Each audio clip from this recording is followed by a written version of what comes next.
Daud mengumpulkan pula semua orang pilihan di antara orang Israel, 30.000 orang banyaknya. Kemudian bersiaplah Daud, lalu berjalan dari Baale Yehuda dengan seluruh rakyat yang menyertainya, untuk mengangkut dari sana tabut Allah yang disebut dengan nama Tuhan semesta alam, yang bertakhta di atas kerubim. Mereka menaikkan tabut Allah itu ke dalam kereta yang baru setelah mengangkatnya dari rumah Abinadab yang di atas bukit. Lalu Uza dan Ahyo, anak-anak Abinadab, mengantarkan kereta itu.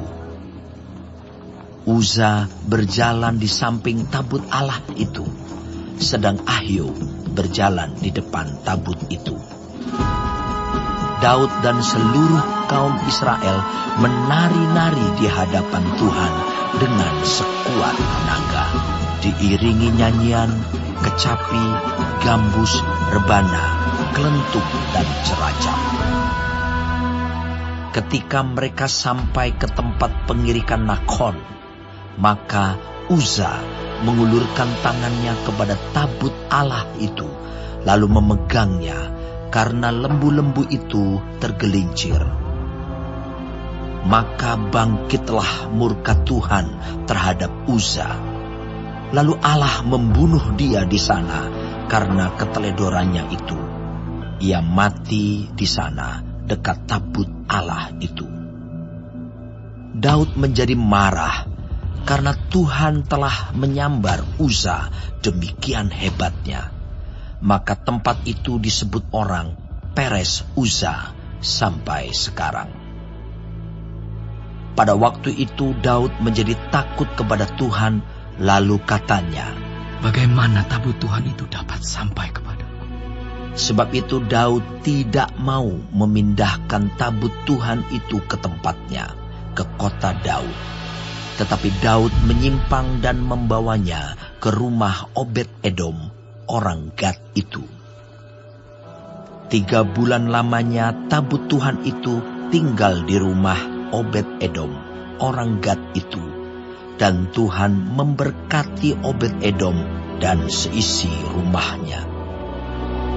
Diberitahukanlah kepada Raja Daud demikian, "Tuhan memberkati seisi rumah Obed-Edom dan segala yang ada padanya oleh karena tabut Allah itu." Lalu Daud pergi mengangkut tabut Allah itu dari rumah Obed-Edom ke kota Daud dengan sukacita.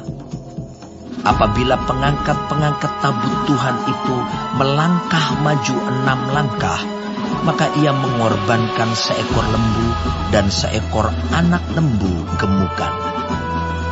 Dan Daud menari-nari di hadapan Tuhan dengan sekuat tenaga.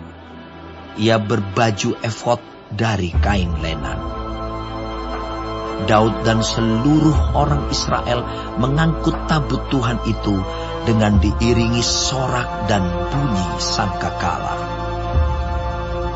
Ketika tabut Tuhan itu masuk ke kota Daud, maka Mikhal, anak perempuan Saul, menjenguk dari jendela, lalu melihat Raja Daud meloncat-loncat serta menari-nari di hadapan Tuhan. Sebab itu ia memandang rendah Daud dalam hatinya. Tabut Tuhan itu dibawa masuk, lalu diletakkan di tempatnya, di dalam kemah yang dibentangkan Daud untuk itu. Kemudian Daud mempersembahkan korban bakaran dan korban keselamatan di hadapan Tuhan. Setelah Daud selesai mempersembahkan korban bakaran dan korban keselamatan, diberkatinyalah bangsa itu demi nama Tuhan semesta alam.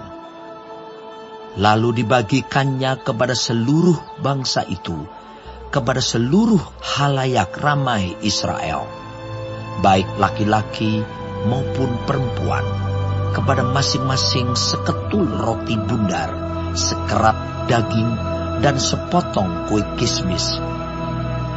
Sesudah itu pergilah seluruh bangsa itu masing-masing ke rumahnya. Ketika Daud pulang untuk memberi salam kepada seisi rumahnya, maka keluarlah Michal binti Saul mendapatkan Daud. Katanya, betapa raja orang Israel yang menelanjangi dirinya pada hari ini di depan mata budak-budak perempuan para hambanya, merasa dirinya terhormat pada hari ini, seperti orang hina, dengan tidak malu-malu menelanjangi dirinya. Tetapi berkatalah Daud kepada Michal, di hadapan Tuhan yang telah memilih aku dengan menyisihkan ayahmu dan segenap keluarganya untuk menunjuk aku menjadi raja atas umat Tuhan, yakni atas Israel. Di hadapan Tuhan aku menari-nari, bahkan aku akan menghinakan diriku lebih daripada itu. Engkau akan memandang aku rendah, tetapi bersama-sama budak-budak perempuan yang kau katakan itu, bersama-sama merekalah aku mau dihormati. Michal binti Saul tidak mendapat anak sampai hari